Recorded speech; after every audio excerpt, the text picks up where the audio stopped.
Okay guys, so we left off on the bottom of page 50. Eluding Jordan's undergraduate, who was now engaged in an obstacle conversation with two chorus girls, and who implored me to join him, I went inside. The large room was full of people. One of the girls in yellow was playing the piano, and beside her stood a tall, red-haired young lady from a famous chorus, engaged in song. She had drunk a quantity of champagne, and during the course of her song, she had decided ineptly that everything was very, very sad. She was not only singing, she was weeping too. Whenever there was a pause in the song, she filled it with gasping, broken sobs, and then took up the lyric again in quavering soprano. The tears coursed down her cheeks, not freely, however, for when they came in contact with her heavily beaded eyelashes, they assumed an inky color, and pursued the rest of their way in slow, black rivulets. A humorous suggestion was made that she sing the notes on her face, and whereupon she threw up her hands, sank into a chair, and went off into a deep venous sleep. So this is like typical drunk behavior.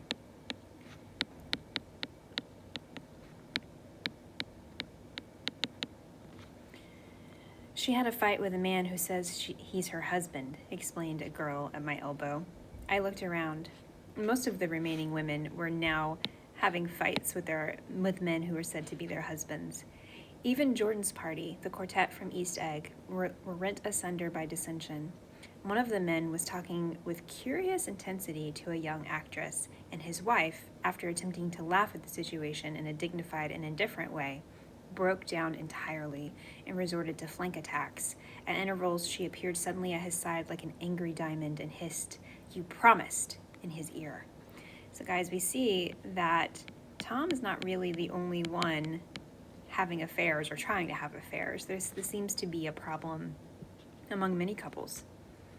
The reluctance to go home was not confined to wayward men.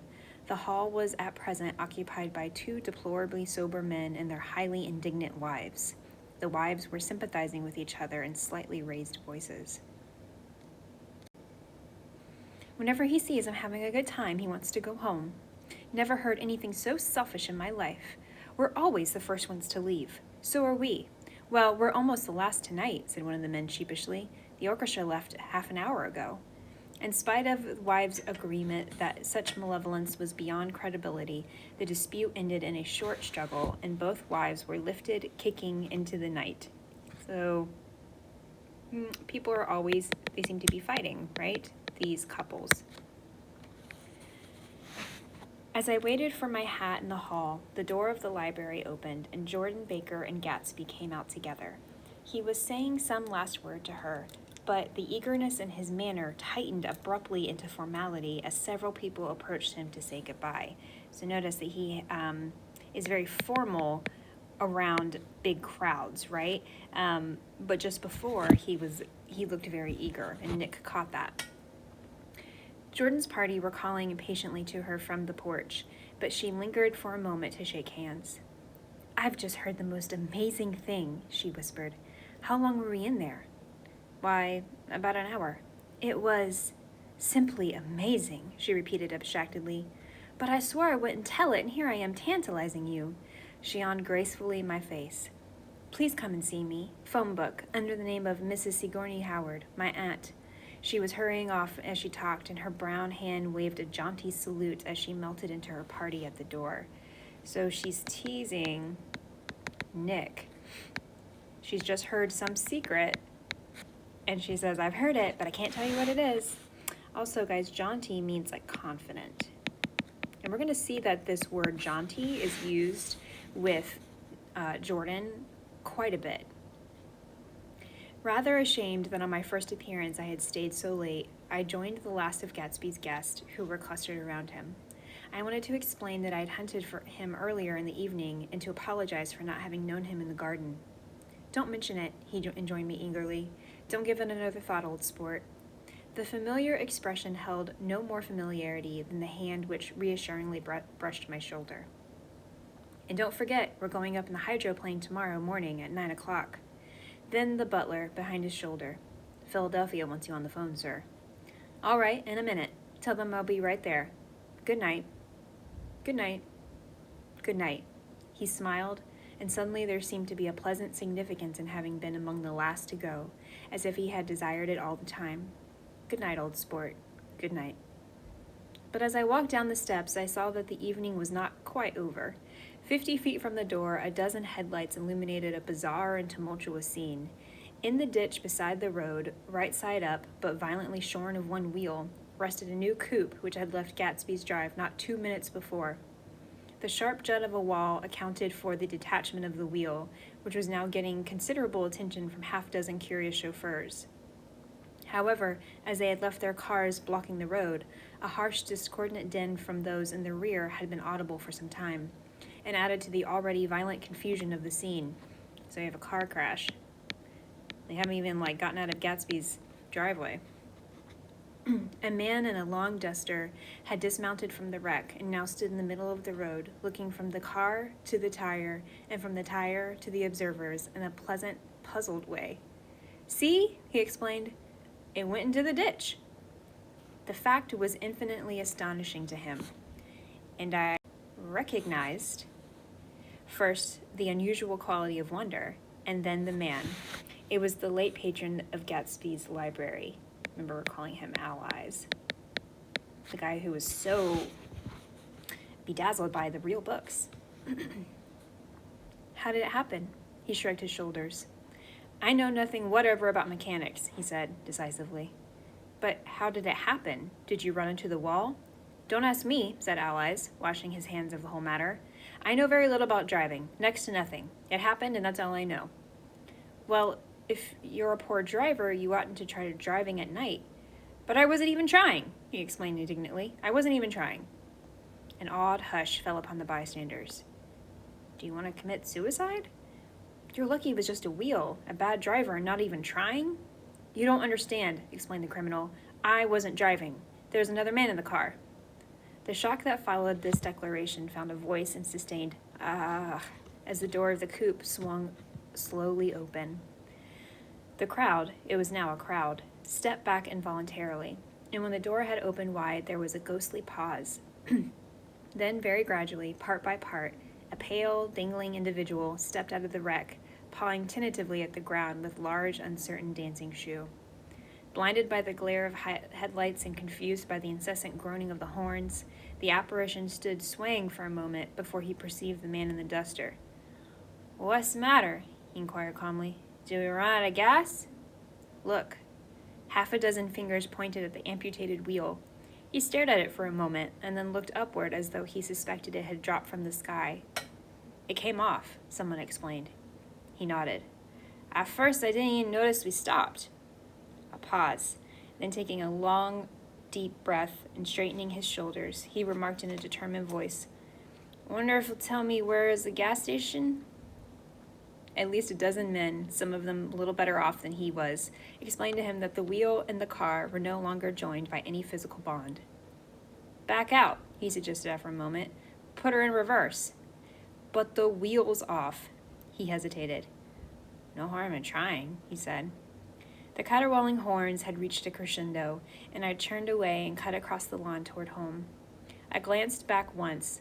A wafer of moon was shining over Gatsby's house, making the night fine as before, and surviving the laughter and the sound of his still glowing garden. A sudden emptiness seemed to flow now from the windows and the great doors, endowing with complete isolation the figure of the host, who stood on the porch, his hands up in a formal gesture of farewell. So this kind of reminds us of the first chapter where we see him reaching, right, for the light. Gatsby standing there on the porch, kind of waving, but he's all by himself, yet again. Reading over what I have written so far, I see I have given the impression that the events of 3 nights, several weeks apart, were all that absorbed me. So guys, the reason I have this line here is that we have kind of a break, and this is what he's doing now is metacognition, basically thinking about your thinking. So he kind of stops here and starts to make notes about the fact that it seems like he's just talking about these couple of nights with Gatsby, but he's about to tell us what he was doing in the meantime. On the contrary, they were merely casual events in a crowded summer, and until much later they absorbed me infinitely less than my personal affairs.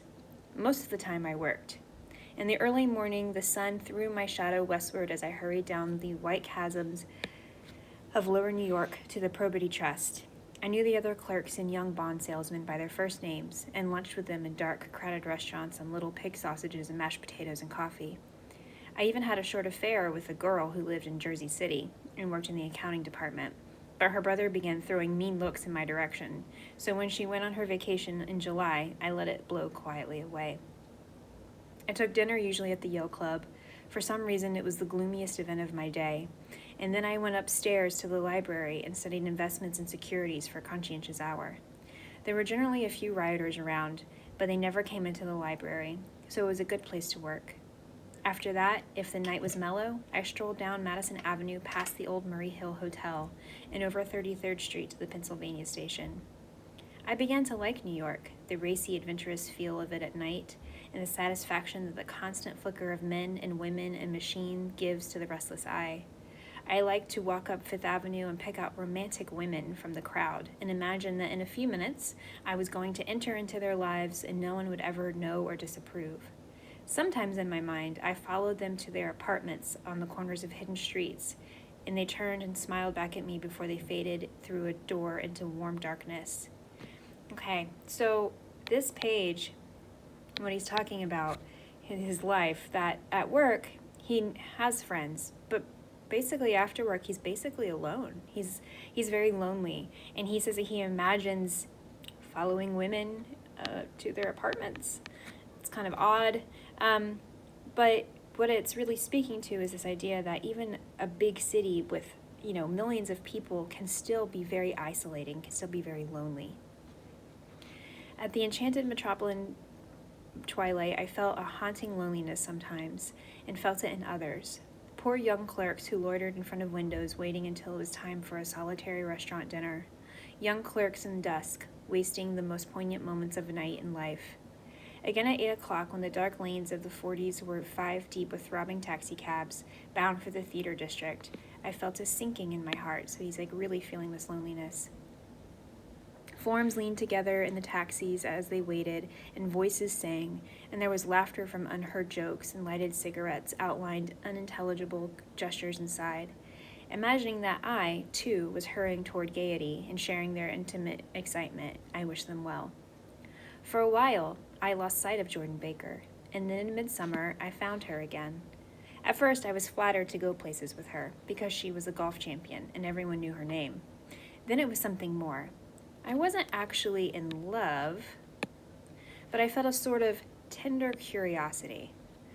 The bored, haughty face that she turned to the world concealed something. Most affections conceal something eventually, even though they don't in the beginning. And one day I found what it was. When we were on a house party together up in Warwick, she left a borrowed car out in the rain with the top down and then lied about it. And suddenly I remembered the story about her that had eluded me that night at Daisy's. At her first big golf tournament, there was a row that nearly reached the newspapers, a suggestion that she had moved her ball from a bad lie in the semifinal round. The thing approached the proportions of a scandal, then died away. A caddy retracted his statement, and the only other witness admitted that he might have been mistaken.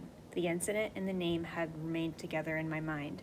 So, we kind of find out that Jordan, she lies. She's a liar. Jordan Baker instinctively avoided clever, shrewd men. So she doesn't hang around with people who are clever. So what does that say about Nick? And now I saw that this was because she felt safer on a plane where any divergence from a code would be thought impossible. She was incurably dishonest. That's the characterization. So not only is she dishonest, Nick says that she's incurably dishonest, meaning she will always be dishonest. She wasn't able to endure being at a disadvantage, and given this unwillingness, I suppose she had begun dealing in subterfuges when she was very young in order to keep that cool, insolent smile turned to the world, and yet satisfy the demands of her hard, jaunty body. Again, the word jaunty. It made no difference to me. Dishonesty in a woman is a thing you never blame deeply. That's an interesting thing. Why? Why do we never blame women for being dishonest, or Nick at least? I was casually sorry, and then I forgot. It was on that same house party that we had a curious conversation about driving a car. It started because she passed so close to some workmen that our fender flicked a button on one man's coat. "You're a rotten driver," I protested. "Either you ought to be more careful, or you oughtn't to drive at all." "I am careful." "No, you're not." "Well, other people are," she said lightly. "What's that got to do with it?" "They'll keep out of my way," she insisted. "It takes two to make an accident." "Suppose you met somebody just as careless as yourself." "I hope I never will," she answered. "I hate careless people. That's why I like you." Her gray, sun-strained eyes stared straight ahead, but she had deliberately shifted our relations, and for a moment I thought I loved her. But I am slow-thinking and full of interior rules that act as brakes on my desires, and I knew that first I had to get myself definitely out of that tangle back home. I had been writing letters once a week and signing them "Love, Nick," and all I could think of was how when that certain girl played tennis, a faint mustache of perspiration appeared on her upper lip. Okay, so let's pause for a second. This conversation is a metaphor for how the rich live, right? They're not careful because they don't have to be. They know that other people will be careful around them. So Jordan drives carelessly because she knows other drivers will likely steer clear of her. And then we find out that Nick is maybe, at least not engaged, or at least promised to some girl back home. Remember, he denied it in chapter 1 to Daisy and Tom, but now we're kind of finding out that it's true. He's been writing these letters back home, signing them "Love, Nick." So he's at least in a relationship with a girl back home. Nevertheless, there was a vague understanding that had to be tactfully broken off before I was free. Everyone suspects himself of at least one of the cardinal virtues, and this is mine. I am one of the few honest people that I have ever known. So now that we know this about Nick, about his engagement, we have to kind of ask ourselves, is this true? Is Nick honest? And then we have to compare him to like Daisy and Tom. Is he more honest than they are? And what about Jordan? He tells us that she is a incurably dishonest person. And what about Gatsby? We don't really know much about Gatsby, but is he more honest than Gatsby is? This is something that we're going to think about in the coming chapters.